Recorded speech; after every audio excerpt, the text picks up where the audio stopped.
কেন্দ্র সরকার সংখ্যার জোর দেখিয়ে মুসলিম সম্প্রদায়ের পূর্বপুরুষের উৎসর্গীকৃত সম্পত্তি তথা ওয়াকাফ সম্পত্তিকে কেড়ে নেওয়ার অপচেষ্টা চালিয়েছে। যখন পার্লামেন্টের উভয় কক্ষে পাশ হয়েছিল এই বিল আইনে পরিণত করার জন্য, তারপরে পরেই সারা রাজ্য জুড়ে সারা দেশ জুড়ে প্রতিবাদ সংঘটিত হয়েছে এবং এইটা সুপ্রিম কোর্টেও চ্যালেঞ্জ হয়েছে। বেশ কিছুদিন ধরে সুপ্রিম কোর্টে মামলা চলে, একাধিক পক্ষের শুনানি হওয়ার পরে আজকে চিফ জাস্টিসের বেঞ্চ একটা অন্তর্বর্তী রায় দিয়েছে।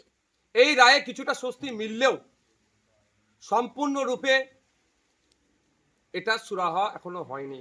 আমি আশা করব চূড়ান্ত রায় যখন আসবে, ওয়াকাফ সংশোধনী আইন যেগুলো সংখ্যালঘু সম্প্রদায়ের মানুষের বিপক্ষে যায়নি, শুধু সংবিধানের একাধিক আর্টিকেলে আঘাত দিয়েছে, সেটা আশা করব চূড়ান্ত রায়ে সেটা পাবো আমরা। এই ইনসাফের লড়াই চলবে, আইনি লড়াই চলবে।